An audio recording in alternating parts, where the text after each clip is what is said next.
Bonjour à tous. Comment un thérapeute peut remplir tristement son agenda, son cabinet? Voilà, c'est ce que l'on va voir maintenant. Ça peut sembler une vidéo un petit peu particulière, parce que sur cette chaîne, on s'intéresse principalement à l'énéagramme, à la méditation aussi, à la réalisation du soi, à ne pas confondre avec la réalisation de soi.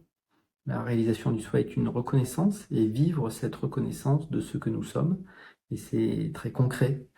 À un moment donné, nous pouvons dépasser, changer d'une certaine manière, changer des choses en nous. Et on est déjà en train d'effleurer le sujet de cette vidéo.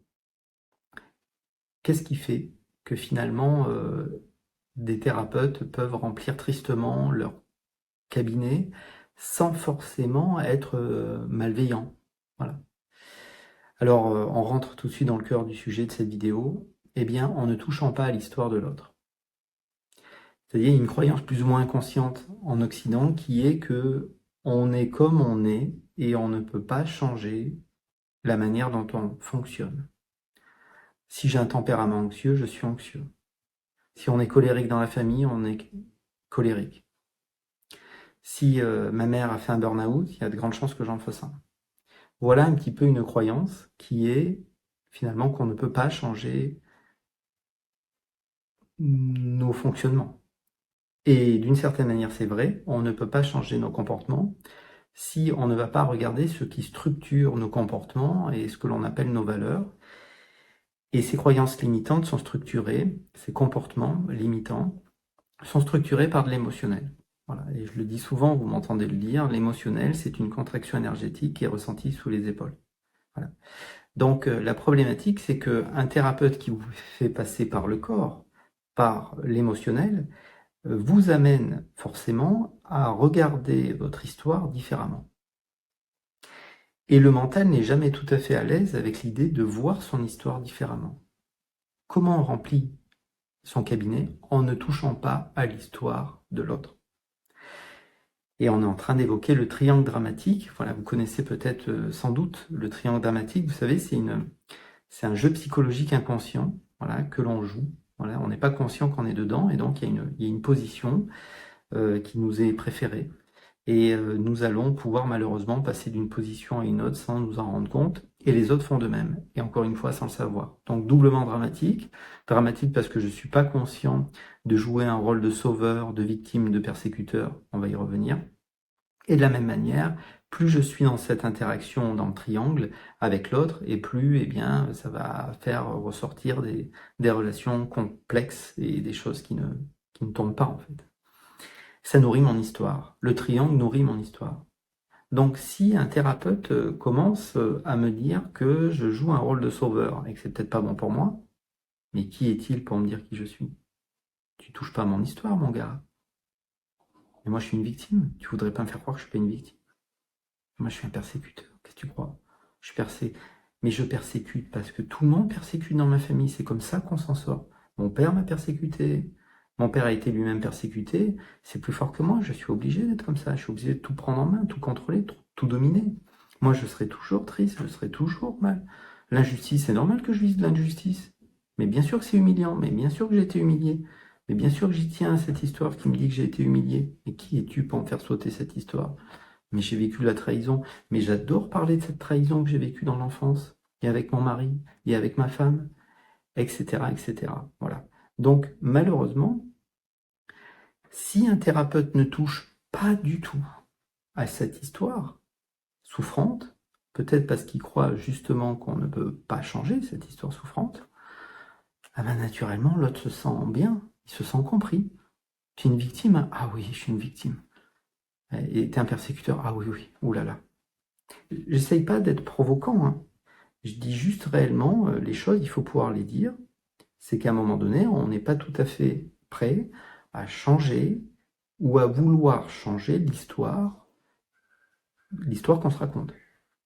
Même si cette histoire est souffrante. Même si on sait qu'elle nous enferme.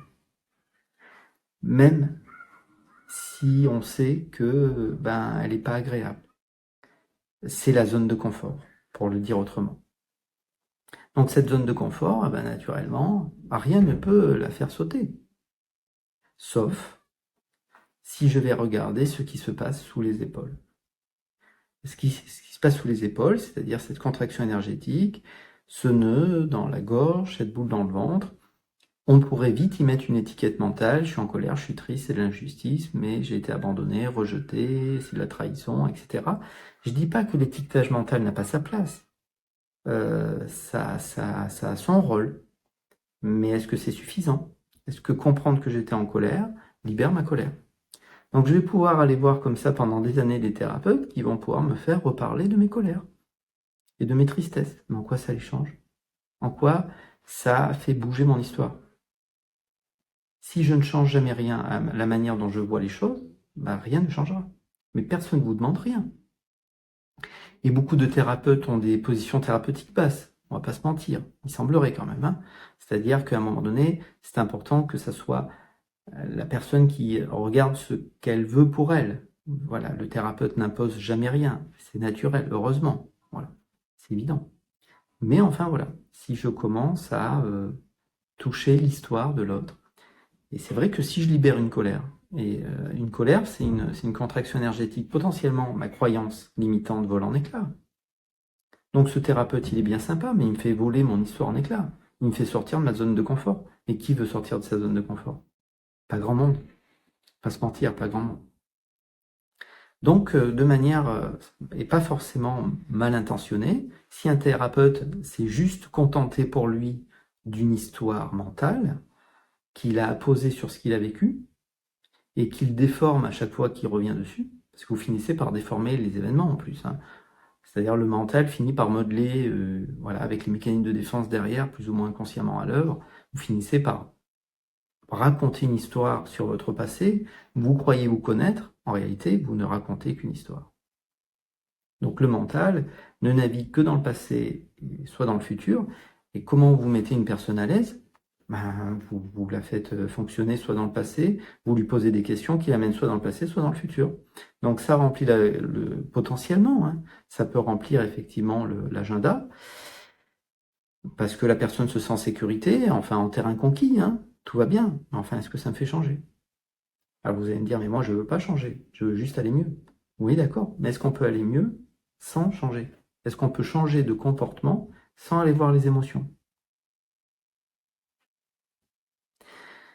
Donc forcément, peut-être aussi que des thérapeutes qui font bouger les choses, pour le dire ainsi, hein, ce n'est que des mots. Peut-être qu'eux aussi peuvent remplir leur agenda, mais ne nous y trompons pas. Hein.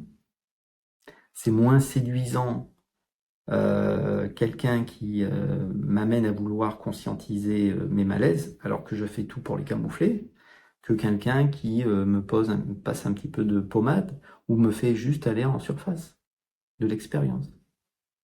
Il me fait raconter une petite histoire mentale, bien rationnelle sur l'expérience, au lieu d'aller voir réellement, de plonger réellement dans la texture de maintenant. Il n'y a qu'un endroit où on peut être bien, c'est maintenant. Est-ce qu'on est maintenant? Non, on est dans une fuite, on est dans une organisation, une planification. La vie, c'est maintenant. Il y a peut-être une urgence à être maintenant, à être plus présent. Vous n'êtes pas obligé d'appeler ça méditation. Et si vous êtes plus présent, ça fait remonter les émotions. Donc on n'est pas content, on a l'impression de perdre le contrôle, on doute, du coup c'est pas ok. Alors que c'est tellement facile, d'une certaine manière, de juste plaquer encore une fois un petit peu des compréhensions mentales sur un sujet, de se dire ah, depuis le temps que je bosse sur moi, voilà, vous comprenez, me dit Erika, depuis le nombre d'années que je travaille sur moi. Oui, mais enfin Erika, on lui pose 2 questions et puis elle s'effondre en larmes. Parce que tout a été compris avec la tête, mais rien n'a été vécu encore. Voilà. Donc comment malheureusement remplir son cabinet en ne touchant pas à l'histoire de l'autre? Vous ne touchez pas à la victime, vous ne touchez pas au persécuteur, vous ne touchez pas au sauveur. L'ego déteste ça, déteste être remis en question. Il se sent vite persécuté, il se sent vite malmené. Voilà. Vous avez des approches qui ont traversé les époques, on pourrait presque dire les millénaires, et ces approches ont quelque chose en commun. Elles nous ramènent au plus intime, au corps. Voilà, il semblerait qu'on a 200 millions de neurones ici. Quand vous portez votre attention sur cette région-là du corps, qu'est-ce qui se passe à votre avis? Quand réellement vous vous posez ici, dans le ressenti, qu'est-ce qui se passe? Voilà, c'est tout un univers à explorer. Bien sûr, pour le mental, ça ne fait pas de sens. Ça semble ne pas faire de sens. Mais voilà, si je ne change rien à ma manière de fonctionner, est-ce qu'il peut y avoir un résultat? Et voilà, pour pas vous mentir, pour être tout à fait authentique, j'ai été aussi ce qu'on peut appeler un penseur, ce besoin de comprendre un petit peu tout ce qui se passe. C'est pour ça que c'est une première étape. L'énéagramme, là, vous avez de quoi faire, hein. Si vous plongez dans l'univers de l'énéagramme, vous allez décortiquer votre mental, vous allez décortiquer votre histoire. C'est dur, c'est aussi pourquoi certains n'aiment pas l'énéagramme. C'est ce qu'on se rend compte, c'est que quand on a découvert sa structure énéagramme, on a la même histoire. Je dis bien, alors bien sûr, il y a des petits détails qui changent. On n'est pas né dans le même pays, avec le même niveau socio-culturel, admettons. D'accord. Mais en fait, on a vécu la même histoire que des centaines de millions, pour pas dire des milliards sur Terre, d'êtres qui ont la même histoire que moi. C'est le mental qui filtre l'expérience. Donc on tient à une histoire qui est d'une banalité crasse. Ça, c'est dur, mais il faut pouvoir l'exprimer aussi. C'est-à-dire que l'énéagramme met ça en lumière, mais que mon histoire n'est pas unique. Voilà. Peut-être qu'il y a une signature unique, peut-être que nous avons tous sur Terre quelque chose de spécial à manifester, mais est-ce que ça correspond à une histoire que je me raconte? Peut-être pas, mais savoir. Et c'est peut-être justement en étant plus présent, plus dans le réel, en posant plus les pieds sur Terre, en sortant un petit peu de la tête, qu'on va et de la pensée pathologique, hein, systématique, que l'on va pouvoir à un moment donné trouver des réponses et puis changer éventuellement de comportement. Peut-être à bientôt. Voilà.